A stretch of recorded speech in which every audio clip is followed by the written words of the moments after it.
ठीक है, तो अब पढ़ते हैं स्टैंडिंग वेव्स। ठीक है, क्या होती है स्टैंडिंग वेव्स, कैसे फॉर्म होती हैं, क्या इनकी प्रॉपर्टीज़ होती हैं। ठीक है, वो सारी चीज़ें पढ़ेंगे। तो पहले कुछ चीज़ें क्लियर कर लेते हैं कि जैसे इसमें क्वेश्चन लिखा है, what happens when two harmonic waves of equal frequency, दो हार्मोनिक वेव हैं जिनकी फ्रीक्वेंसी सेम है, एंड एम्पलीट्यूड, और एम्पलीट्यूड भी क्या है, सेम है, are coming from opposite direction, opposite direction से आ रही हैं। एक जो वेव है वो इस तरफ से आ रही है, मान लिया आगे ट्रेवल कर रही है, और दूसरी जो वेव है वो इधर से आ रही है, दूसरी वेव इधर से आ रही है। ठीक है, अब ये जब दोनों वेव सुपर इम्पोज करेंगी, दोनों वेव एक दूसरे के साथ इंटरफियर करेंगी, ठीक है, तब किस तरह का वेव पैटर्न प्रोड्यूस होगा, कैसी रिजल्टेंट वेव होगी, वो पहले डिस्कस करते हैं। ठीक है, ठीक है, तो मेरे पास एक एनिमेशन है। ठीक है, तो उसको देखते हैं तो क्लियर होगा आपको कि दो अगर वेव सिंपल हार्मोनिक वेव्स आ रही हैं, सेम फ्रीक्वेंसी की हैं, सेम एम्पलीट्यूड की, अगर अपोजिट डायरेक्शन से आके सुपर इम्पोज करती हैं, तो जो रिजल्टेंट वेव होगी वो कैसी होगी। तो ढंग से देखना है जरा इसमें।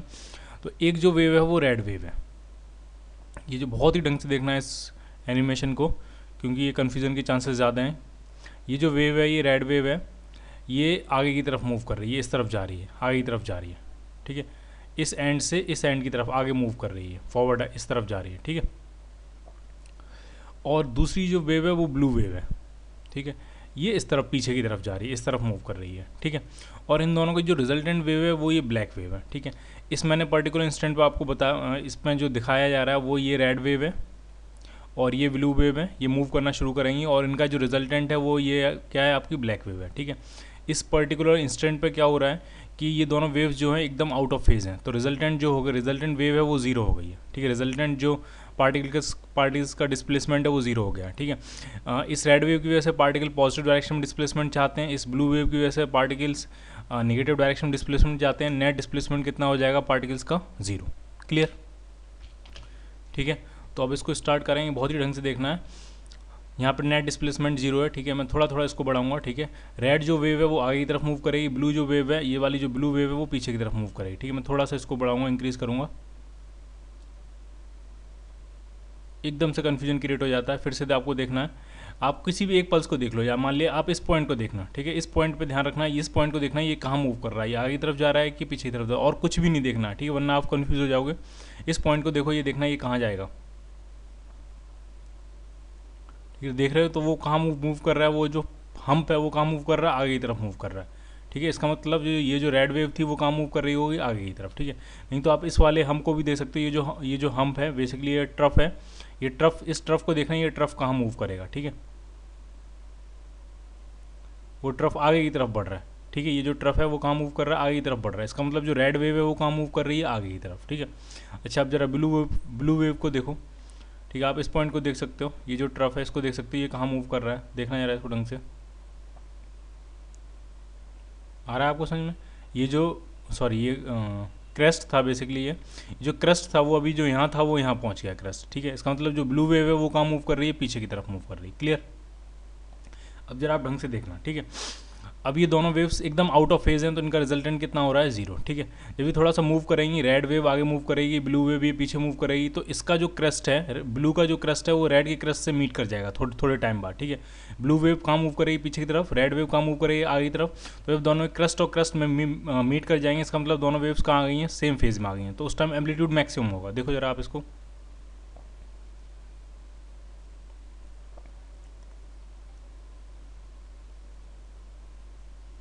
ये देखो, ये रेड और ब्लू दोनों वेव्स क्या कर गए हैं, दोनों के जो क्रस्ट थे वो आपस में क्या कर गए हैं, मीट कर गए। यहाँ पे दोनों के जो ट्रफ थे वो मीट कर गए, यहाँ पे जो दोनों के क्रस्ट थे वो मीट कर गए। ठीक है, दोनों की फ्रीक्वेंसी वेवलेंथ सब कुछ सेम है, तो जब एक क्रस्ट मीट करेगा तभी दूसरा ट्रफ मीट करेगा, तभी तीसरा क्रस्ट मीट कर जाएगा। ठीक है, तो जो रिजल्टेंट वेव है, अब जरा आप देखो, यही जो है यही रेड वेव है और यही आपकी ब्लू वेव है। ठीक है, अब जो रिजल्टेंट वेव का एम्पलीट्यूड है वो आप जरा देखो। ठीक है, नेट एम्पलीट्यूड मैक्सिमम हो गया है। ठीक है, यहाँ पे एम्पलीट्यूड मैक्सिमम हो गया है। ठीक है, एक की वजह से अगर एम्पलीट्यूड ए है, दूसरे की वजह से भी ए है, तो नेट एम्पलीट्यूड कितना हो गया, यहाँ पे 2 है, यहाँ पे भी कितना है 2 है, यहाँ पे भी कितना है 2 है।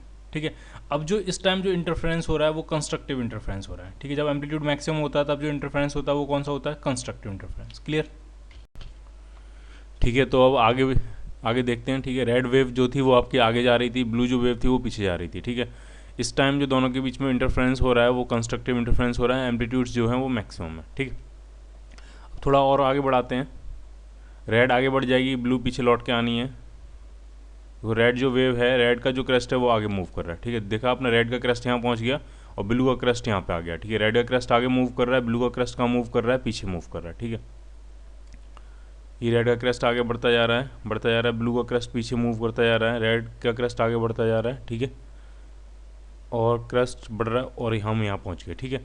रेड का क्रेस्ट अब यहाँ पहुँच गया, ये है रेड का क्रेस्ट और ये जो पॉइंट है वो ब्लू का क्रेस्ट है, ठीक है।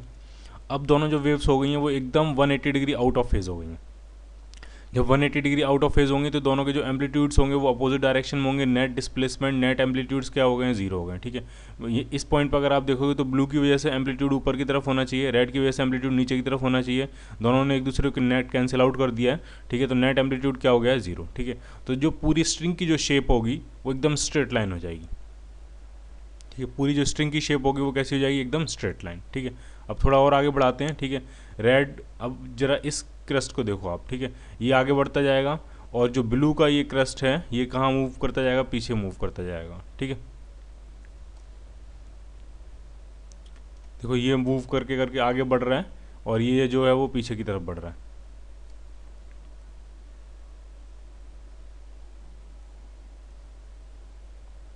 और फिर ये स्टेट आ जाएगी, ठीक है। तो अब क्या हो गया, अब रेड और ब्लू के क्रेस्ट फिर से क्या कर गए, मीट कर गए, लेकिन पिछले केस में और इस केस में थोड़ा सा डिफरेंस है, ठीक है। सबसे जब पिछली बार जब मीट करे थे तो यहाँ पे मैक्सिमम एम्पलीट्यूड आया था, यहाँ पे जो मैक्सिमम एम्पलीट्यूड था वो पॉजिटिव था, ठीक है। यहाँ पे जो मैक्सिमम एम्पलीट्यूड था वो निगेटिव था, ठीक है। फिर यहाँ पे जो मैक्सिमम एम्पलीट्यूड था वो पॉजिटिव था, यहाँ मैक्सिमम एम्पलीट्यूड निगेटिव था, लेकिन अब थोड़ा उल्टा है, जहाँ पे मैक्सिमम एम्पलीट्यूड पॉजिटिव था अब वहाँ पे मैक्सिमम एम्पलीट्यूड कैसा है आपका, निगेटिव, ठीक है। यहाँ पे मैक्सिमम एम्पलीट्यूड निगेटिव था तब वहाँ पे कैसा बन गया, अब पॉजिटिव, ठीक है। यहाँ पे पहले पॉजिटिव था अब यहाँ पे कैसा हो गया है, निगेटिव हो गया, ठीक है। तो जहाँ पॉजिटिव था वहाँ निगेटिव हो गया, जहाँ निगेटिव था वहाँ पॉजिटिव हो गया, क्लियर। और इसी तरह से ये वेव आगे आगे बढ़ती जाएगी, फिर से ये दोनों क्रस्ट एक दूसरे के अपोजिट मूव करना शुरू कर दिया और थोड़ी देर में ये 180 डिग्री आउट ऑफ फेज हो जाएंगी दोनों वेव्स और यहाँ पे क्या बचेगी, सिर्फ एक स्ट्रेट लाइन, ठीक है, क्लियर। तो इस तरह से जो है वो आपकी स्टैंडिंग वेव ट्रैवल करती है, ठीक है। अगर मैं इसको स्टार्ट कर दूँ तो ये कुछ इस तरह से दिखेगी। इधर यहाँ देखो, यहाँ पे कभी पॉजिटिव मैक्सिमम, कभी यहाँ नेगेटिव मैक्सिमम। आप सिर्फ ब्लैक वाली को देखो, सिर्फ आपको ब्लैक वाली को देखना है, ठीक है। यहाँ कभी ये पॉजिटिव मैक्सिमम, कभी ये नेगेटिव मैक्सिमम, कभी ये पॉजिटिव मैक्सिमम, कभी ये नेगेटिव मैक्सिमम। यहाँ पे भी सेम, कभी ये नेगेटिव मैक्सिमम, कभी ये पॉजिटिव मैक्सिमम, ठीक है। ऐसे यहाँ पे भी है, कभी ये नेगेटिव में मैक्सिमम है, कभी ये पॉजिटिव में मैक्सिमम है। ऐसी सेम यहाँ पे भी है, कभी ये नेगेटिव में मैक्सिमम है, कभी ये पॉजिटिव में मैक्सिमम है, ठीक है। तो जो पॉइंट्स, जैसे ये वाला पॉइंट है, ये वाला जो पार्टिकल है ये पॉजिटिव, ये इसका जो ऑसिलेशन है वो सबसे ज़्यादा हो रहा है, ठीक है। ये बहुत नीचे आ रहा है, बहुत ऊपर जा रहा है, मैक्सिमम नेगेटिव में भी मैक्सिमम है और पॉजिटिव में भी मैक्सिमम है। ऐसे ये वाला जो पार्टिकल है ये नेगेटिव में भी मैक्सिमम होता है और ये पॉजिटिव में भी मैक्सिमम होता है, नेगेटिव में भी होता है और पॉजिटिव में भी होता है, ठीक है। तो जो इस तरह के पॉइंट्स होते हैं इनको हम कहते हैं एंटीनोड्स, जिनका एम्पलीट्यूड मैक्सिमम होता है, जो ऑसिलेट कर रहे हैं, ऑसिलेट तो सारे पॉइंट्स कर रहे हैं, ठीक है, कुछ पॉइंट्स को छोड़ के बाकी सारे पॉइंट्स ऑसिलेट कर रहे हैं, लेकिन जिन पार्टिकल्स के ऑसिलेशन का एम्पलीट्यूड मैक्सिमम होता है वो ये वाले पार्टिकल, एक ये हुआ, एक ये वाला पार्टिकल हुआ, एक ये वाला पार्टिकल हुआ और एक ये वाला पार्टिकल हुआ। इनके ऑसिलेशन का जो मैग्नीट्यूड है, जो एम्पलीट्यूड है वो मैक्सिमम है। तो इन पॉइंट्स को हम कहते हैं एंटीनोड्स, ठीक है। अब मैं आपको कुछ पॉइंट और दिखा रहा हूँ जो ऑसिलेट ही नहीं कर रहे हैं। अब जरा इस पॉइंट को आप गौर से देखो, इस ब्लैक पॉइंट को, ये अपनी मीन पोजीशन पे ही फिक्स है, ये कहीं नहीं जा रहा, ठीक है। तो ये अपनी मीन पोजीशन पे है, वहीं फिक्स है, वहीं रेस्ट में। तो इन तरह के पॉइंट्स को हम कहते हैं नोड्स, ठीक है। जरा इसको देखो, आप इस पॉइंट को देखो, आप इस पॉइंट को देखो, आप इस पॉइंट को देखो, आप इस पॉइंट को देखो, ठीक है। तो जो पॉइंट्स अपनी जगह फिक्स रहते हैं, रेस्ट में रहते हैं, उनको हम क्या कहते हैं, नोड्स। और जो मैक्सिमम एम्पलीट्यूड से ऑसिलेट करते हैं उनको हम क्या कहते हैं, एंटी नोड्स, क्लियर, ठीक है। तो अब स्टैंडिंग वेव्स के लिए मैथमेटिकल एक्सप्रेशन फाइंड करते हैं, ठीक है। तो स्टैंडिंग वेव्स कब प्रोड्यूस होती हैं, जब दो इक्वल फ्रीक्वेंसी और इक्वल एम्पलीट्यूड की दो वेव्स अपोजिट डायरेक्शन से आके एक दूसरे के साथ इंटरफेयर करती हैं, ठीक है, एक दूसरे के साथ सुपरपोजिशन प्रोड्यूस करती हैं, ठीक है। तो जो वेव प्रोड्यूस होती है उसको हम क्या कहते हैं, स्टैंडिंग वेव्स, ठीक है। तो इसके लिए मैथमेटिकल एक्सप्रेशन, तो मान ली दो वेव्स हैं, एक पॉजिटिव एक्स की तरफ मूव कर रही है, तो उसकी इक्वेशन क्या लिखेंगे, y1 is equal to a sine kx minus omega t. और दूसरी जो वेव है वो नेगेटिव एक्स की तरफ मूव कर रही है,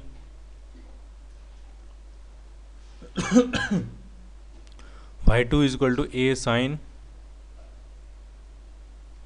kx plus omega T.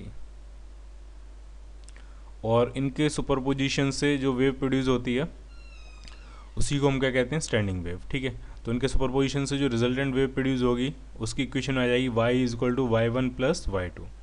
Add कर लेते हैं ज़रा, ए कॉमन आ जाएगा, अंदर बचेगा साइन के x minus omega T plus sign के एक्स प्लस ओमेगा टी।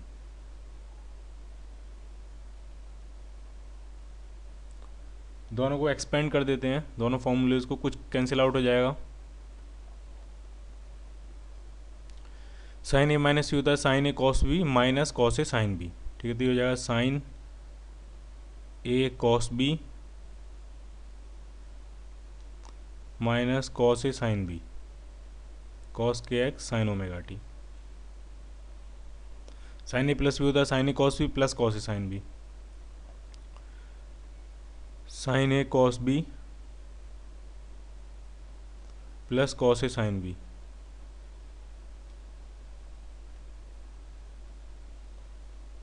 कुछ कैंसिल आउट हो जाएगा, ये दोनों टर्म आपस में कैंसिल आउट हो जाएंगे, ये दोनों टर्म ऐड अप हो जाएंगे, तो रिजल्टेंट वेव की इक्वेशन आ रही है, ऐड होके तो 2 टाइम्स हो जाएंगे, तो 2a साइन के एक्स कॉस ओमेगा टी। ठीक है, तो ये जो वेव की इक्वेशन आई है यही आपकी किसकी इक्वेशन है, स्टैंडिंग वेव की इक्वेशन है। क्लियर? ठीक है, तो इसको स्टैंडिंग वेव क्यों कहते हैं वो भी आप जरा समझ लो। इसमें इक्वेशन तो हमने फाइंड कर लिया है, वो भी उसको एनालाइज करेंगे उस इक्वेशन को। इसको स्टैंडिंग वेव इसलिए कहते हैं क्योंकि ये वेव कहीं मूव करती हुई नज़र नहीं आती। अब जरा आप मूव कैसे करते हैं, आप इस क्रस्ट को देखो, कभी ये ट्रफ बनता है, कभी ये क्रस्ट बनता है, कभी ये ट्रफ बनता है, कभी ये क्रस्ट बनता है। मुझे बताओ, ये जो पोजीशन है, ये जो क्रस्ट है, ट्रफ है, ये आगे बढ़ता हुआ नज़र आ रहा है आपको? क्या ऐसा लग रहा है कि ये जो क्रस्ट है वो आगे बढ़ रहा है? ठीक है, अगर आप जैसे आप रेड वाली वेव देखो, ये देखो जरा रेड वाली वेव, तो रेड वाली वेव का ये जो क्रस्ट है ये देखो आगे जा रहा है, ये देखो ये जो क्रस्ट है वो आगे मूव कर रहा है, ये जो क्रस्ट है ये देखो रेड वाली वेव का ये कहाँ जा रहा है, ये आगे की तरफ मूव कर रहा है। ठीक है, लेकिन इस ब्लैक वाली वेव का जो रिजल्टेंट वेव है हमारी, उसका कहीं क्रस्ट किसी तरफ मूव नहीं कर रहा है। ठीक है, सिर्फ ऐसा हो रहा है कि जो पार्टिकल्स हैं वो बस यहीं ऑसिलेट कर रहे हैं। क्रस्ट है, कभी वो क्रस्ट बन जाता है, कभी वो ट्रफ बन जाता है, कभी वो क्रस्ट बन जाता है। ठीक है, अब ये पॉइंट है, ये पॉइंट अपनी जगह फिक्स है। ठीक है, ये वाला पॉइंट है, ये पॉइंट अपनी जगह फिक्स है। जब ये दोनों पॉइंट अपनी जगह फिक्स हैं तो इनके बीच में जो एनर्जी ट्रैप है वो मूव नहीं कर सकती। ठीक है, क्योंकि जब ये फिक्स हैं तो ये एनर्जी पास नहीं होने देंगे यहाँ से। ठीक है, ये वाला पॉइंट फिक्स है तो ये एनर्जी पास नहीं होने देगा। ठीक है, तो दो नोड्स के बीच में हमेशा जो एनर्जी फिक्स है वो उसी रीजन में ट्रैप रहती है, ना वो आगे मूव करती है ना वो पीछे मूव करती है। ठीक है, तो इस केस में जो एनर्जी है वो एक जगह वहीं के वहीं रहती है, मूव नहीं करती है, ना आगे मूव करती है ना पीछे मूव करती है। ठीक है, इसीलिए इसको हम कहते हैं स्टैंडिंग वेव। ठीक है, ये जो क्रस्ट है ये आगे ना आगे मूव कर रहा है ना पीछे मूव कर रहा है, वो वहीं के वहीं क्या कर रहा है, बस ऑसिलेट कर रहा है। क्लियर? अब जरा इक्वेशन देखते हैं। ठीक है, तो इक्वेशन एनालाइज करते हैं। अब इस इक्वेशन में जब आप देखो, ये जो पार्ट है ये है उसका एम्पलीट्यूड। ठीक है, इसको हम कहते हैं एम्पलीट्यूड ऑफ स्टैंडिंग वेव, और एम्पलीट्यूड जो है वो एक कांस्टेंट वैल्यू नहीं है, वो एक्स का फंक्शन है, क्योंकि इसमें एक्स आ रहा है, तो वो है आपका 2a साइन के एक्स। ठीक है, अब जरा कुछ चीज़ें आप ढंग से देख लो, बहुत ढंग से। अगर मान लिया के एक्स की वैल्यू आपकी मान ली अगर 0 है या पाई है या 2 पाई है या 3 पाई है, ठीक है, इन सारी पोजीशंस के लिए एक्स की बात कर रहे हैं हम, तो x कितना हो जाएगा, x हो जाएगा 0 या पाई बाई के या 2 पाई बाई के या 3 पाई बाई के से अगर यहाँ पे इस तरफ ला के डिवाइड करेंगे तो। ठीक है, तो x की उन सभी पोजीशंस के लिए क्या होगा, जरा ढंग से देखना। जब अगर के एक्स की वैल्यू इसके बराबर हो रही है 0 पाई 2 पाई 3 पाई, तो इन सब की वैल्यू अगर आप पुट करोगे तो साइन 0 हो जाएगा। साइन 0 हो गया, अगर साइन 0 हो गया तो यहाँ तो मल्टीप्लीकेशन हो रहा है, साइन 0 हो गया अगर, तो ये पूरा फैक्टर क्या हो जाएगा, 0। ठीक है, ठीक है, एक बार फिर से समझ लेते हैं। अगर के एक्स, ये सारी वैल्यूज़ के एक्स अगर 0 है या पाई है या 2 पाई या 3 पाई इस तरह से है, अगर हम एक्स की बात करें तो एक्स कितना हो जाएगा, एक्स या तो 0 होगा या आपका होगा पाई बाई के, या होगा आपका 2 पाई बाई के, या होगा आपका 3 पाई बाई के, इस तरह से 4 पाई बाई के, 5 पाई बाई के, इस तरह से। ठीक है, तो एक्स की इन सभी वैल्यूज़ के लिए, यानी इन सभी पोजीशंस के लिए ये साइन हमेशा क्या रहेगा, 0। और अगर साइन 0 है तो पूरा फैक्टर, ये जो पूरा टर्म है, पूरा एक्सप्रेशन क्या हो जाएगा, 0, क्योंकि सब कुछ मल्टीप्लिकेशन में। इसका मतलब x की इन पोजीशंस पे जो पार्टिकल्स होंगे वो पार्टिकल्स, उन पार्टिकल्स का डिस्प्लेसमेंट हमेशा क्या रहना है, 0। ठीक है, यानी वो मूव नहीं करेंगे, उनके लिए y की वैल्यू हमेशा क्या रहनी है, 0। और जब इस तरह के जो पार्टिकल होते हैं वो अपनी मीन पोजीशन से मूव नहीं करते हैं, मीन पोजीशन पर ही रहते हैं, उनको हमने क्या नाम दिया था, उनको हमने कहा था नोड्स। यानी एक्स की ये जो पोजीशंस हैं ये क्या है, आपकी नोड्स। इन पे प्रेजेंट जो पार्टिकल्स हैं वो ऑसिलेट नहीं करेंगे, वो वहीं के वहीं रेस्ट में रहेंगे। क्लियर? इनको देखते हैं ढंग से, ये कौन कौन सी वैल्यूज़ हैं। के की वैल्यू पुट करते हैं, के होता है 2π/λ, तो एक्स कितना हो जाएगा, 0 हो जाएगा, π/2π/λ, कॉमा 2π/2π/λ, कॉमा 3π/2π/λ, इस तरह से dot dot dot cancel out करते हैं। पाई से पाई कैंसिल, पाई से पाई, 2 से 2, पाई से पाई कैंसिल। तो ये जो वैल्यू आ रही है वो आ रही 0 आ रही है, एक आ रही λ/2, एक आ रही है आपकी लैम्डा, एक आ रही 3λ/2। तो इसी तरह से अगर हम बढ़ाएं तो फिर हो जाएगी 2λ, फिर हो जाएगी 5λ/2, इस तरह से ये वैल्यूज़ हैं। ठीक है, इन वैल्यूज़ पे, इन पॉइंट्स पे जो पार्टिकल्स होंगे वो हमेशा कहाँ रहेंगे, रेस्ट में रहेंगे। ज़रा चेक कर लेते हैं ऐसा है कि नहीं है। ठीक है, एनिमेशन है हमारे पास, देखो ज़रा, ये x = 0 है, तो ये वाला पार्टिकल हमेशा रेस्ट में।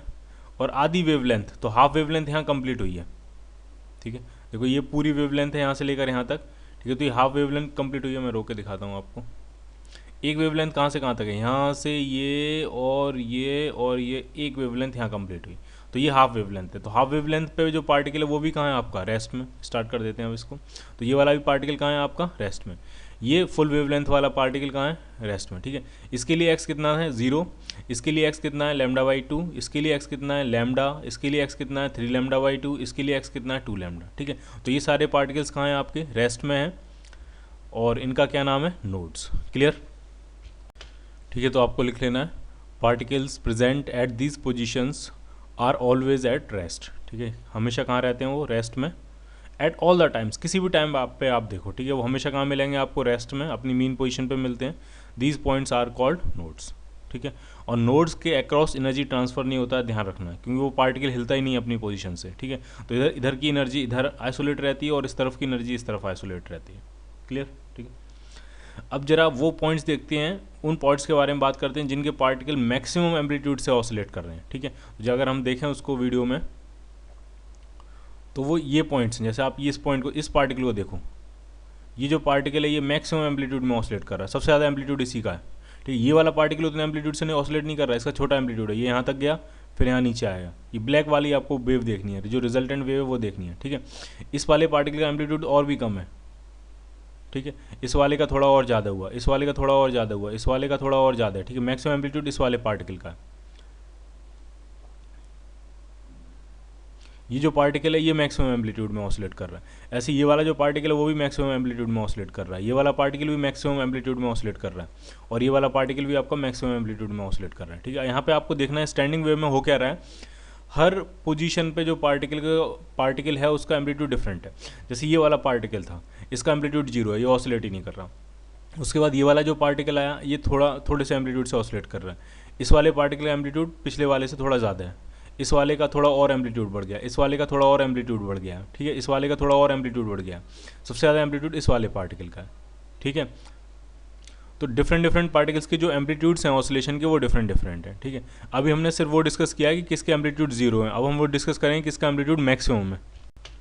ठीक है, तो वो पोजीशंस ढूंढते हैं जिनका एम्पलीट्यूड मैक्सिमम है, बेसिकली उनको हम कहते हैं एंटी नोड्स। ठीक है, तो ज़रा देखो, एम्पलीट्यूड जो है एक्स का फंक्शन है और उसके लिए इक्वेशन जो है वो ये है, ax = 2a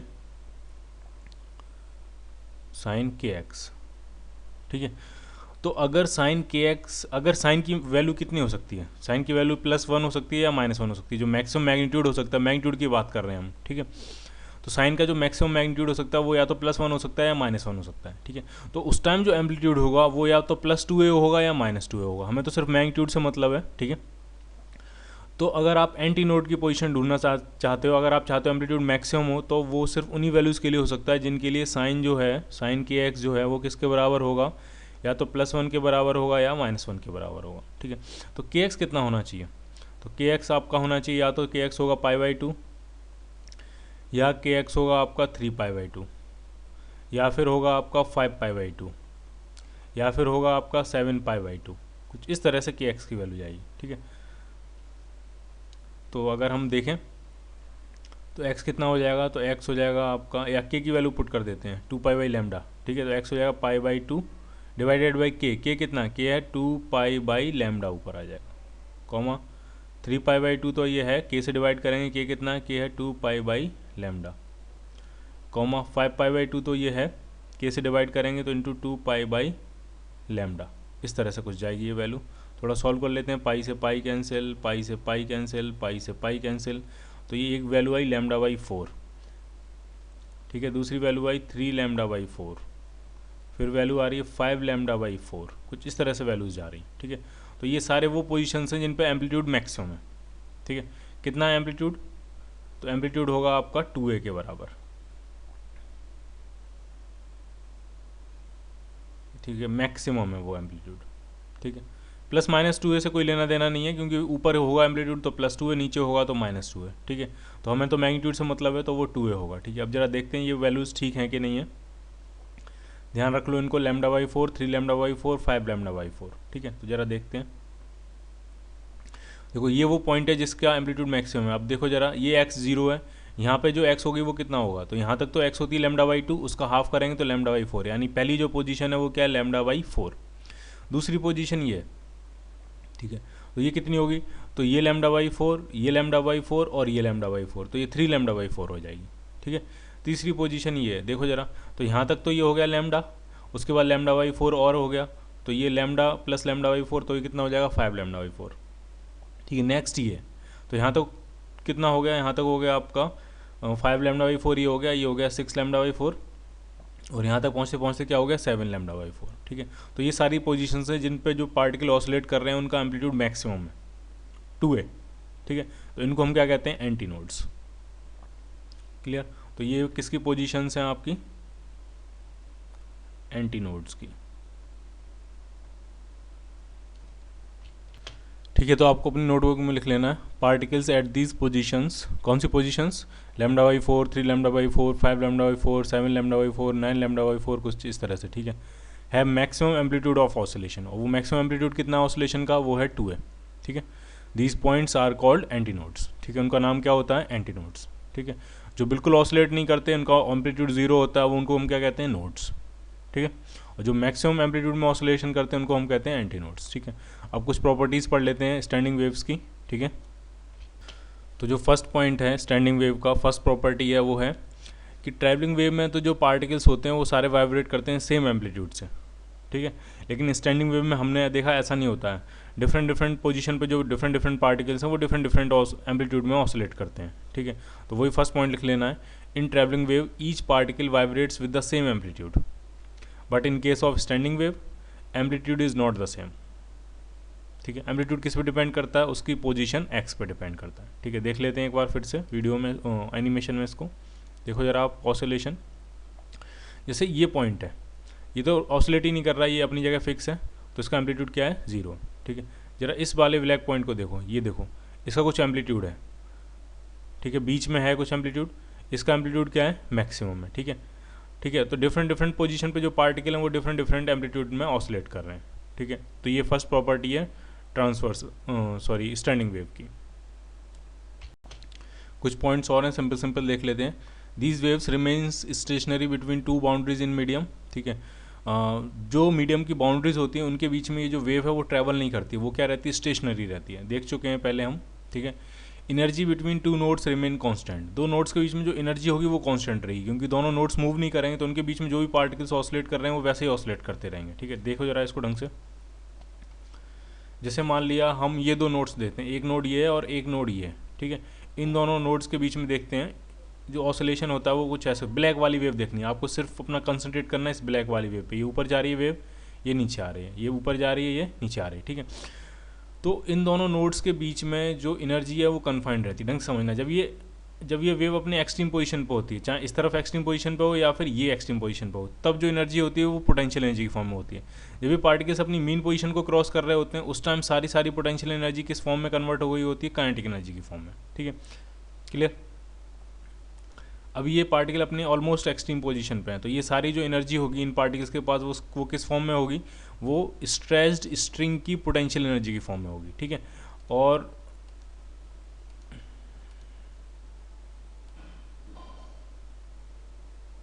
अब ये पार्टिकल थोड़ा सा इधर कर देता हूँ ताकि आपको साफ दिखे, ठीक है।